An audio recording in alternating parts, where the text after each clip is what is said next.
રાજકોટમાં ઉત્તરાયણ પહેલા ચાઇનીઝ દોરીની હેરાફેરીનો પર્દાફાશ. ક્રાઇમ બ્રાન્ચે 146 નંગ ચાઇનીઝ દોરી ઝડપી પાડી અને મોબાઈલ ફોન, કાર, ચાઇનીઝ દોરી સહિત 3,63,000નો મુદ્દામાલ કબજે કર્યો. કૌશલ મસરાણી અને નીરજ મસરાણીની ધરપકડ કરવામાં આવી છે.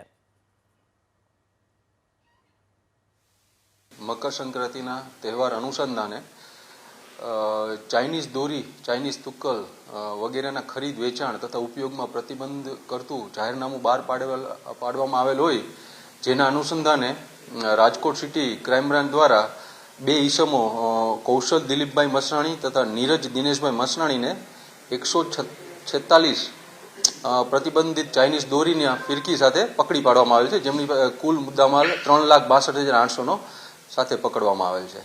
હાલ આ બંને આરોપીઓ વિરુદ્ધ આઈપીસી કલમ 188 તથા જાહેરનામા ભંગનો ગુનો દાખલ કરી અને અટક કરીને કાયદેસરની કાર્યવાહી કરવામાં આવેલ છે.